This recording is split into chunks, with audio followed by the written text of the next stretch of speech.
Merci beaucoup, Monsieur Brahim Fassi Fihri. Nous allons poursuivre cette cérémonie d'ouverture des Med Days cette année, placée sous le signe de quel ordre dans le chaos. Et c'est vrai que la situation mondiale n'est franchement pas facile. Nous allons accueillir Madame le ministre délégué aux Affaires étrangères, Madame Barka Bouaïda. À vous la parole.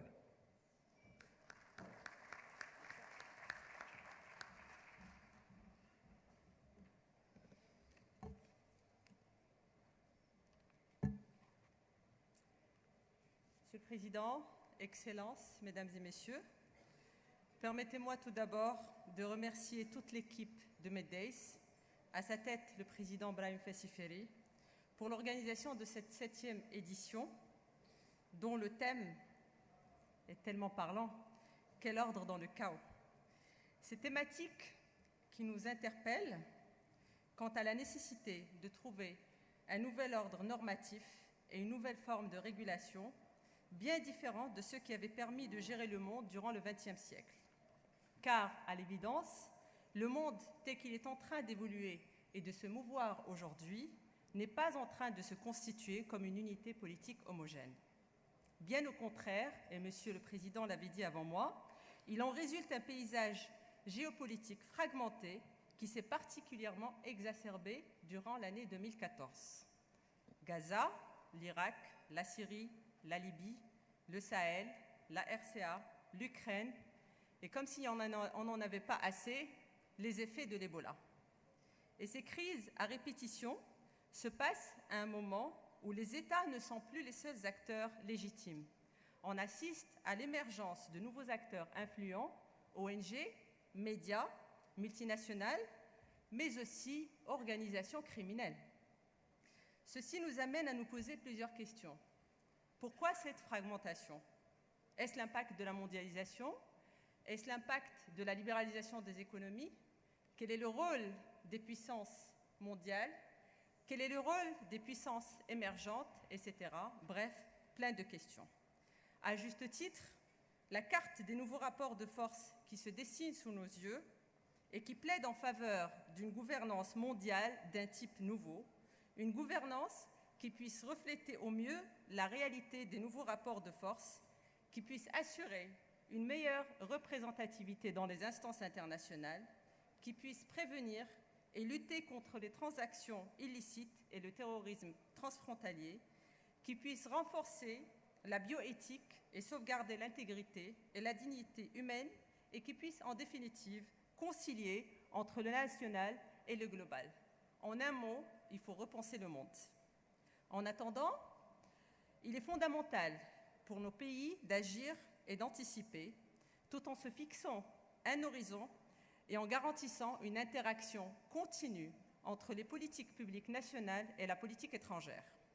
C'est précisément la posture internationale adoptée par le Maroc sous la conduite active de Sa Majesté le roi Mohammed VI et dont la présence internationale se manifeste à travers 5 axes structurants. 1. Un Maroc pleinement attaché à ses valeurs identitaires, culturelles et cultuelles. 2. Un Maroc pluriel dont le choix démocratique est irréversible. 3. Un Maroc résolument engagé dans une dynamique d'ouverture et de modernité. 4. Un Maroc pleinement engagé en faveur de la paix, de la stabilité, de la sécurité et un Maroc totalement inscrit dans la légalité internationale. Également en phase avec les mutations économiques internationales. Ces 5 axes se déclinent dans la projection stratégique de notre pays dans la mesure où le Maroc essaye de combiner entre plusieurs engagements. Arabo-maghrébins, en relance de manière continue et on appelle à la relance de l'UMA, le rôle que joue le Maroc à travers le comité Al-Quds, le partenariat stratégique que nous avons aujourd'hui avec le Conseil consultatif du Golfe, un engagement africain en développant des partenariats sud-sud, un engagement euro-méditerranéen en ayant une relation privilégiée avec l'Union européenne, mais également en étant un acteur actif au niveau de l'Union pour la Méditerranée, un engagement transatlantique avec des pays comme les États-Unis, et enfin un engagement envers les nouvelles puissances émergentes avec des partenariats à forte connotation économique avec la Chine, la Russie, le Brésil et autres. Ce faisant, le Maroc plaide pour une nouvelle mondialité qui soit respectueuse des spécificités de chaque pays, de ses choix souverains et de son propre itinéraire national.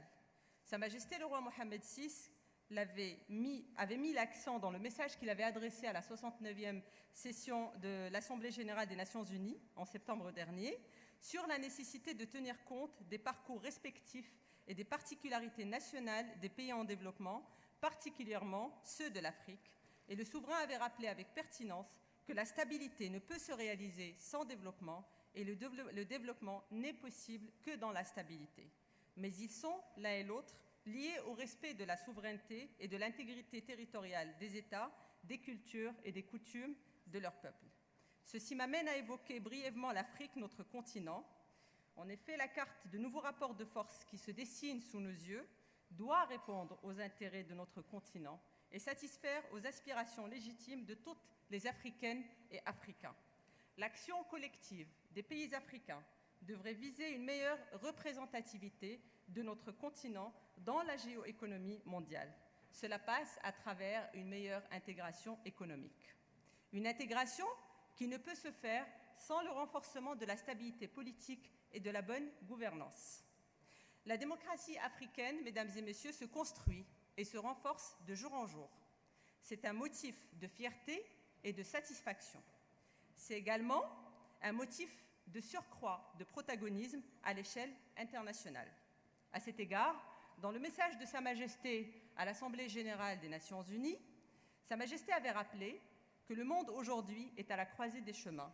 Soit la communauté internationale apporte son appui aux pays en développement pour qu'ils puissent avancer et assurer la sécurité et la stabilité dans leurs régions respectives, soit nous aurons tous à supporter les conséquences de la montée des démons de l'extrémisme, de la violence et du terrorisme qu'alimente le sentiment d'injustice et d'exclusion et auquel aucun endroit au monde ne pourra échapper. » Fin de citation. Pour conclure, mesdames et messieurs, je voudrais tout simplement affirmer que le Maroc plaide en faveur d'une nouvelle mondialité, une mondialité humaine, juste, inclusive et durable. Je vous remercie. Merci, Madame Bouaïda, pour votre allocution.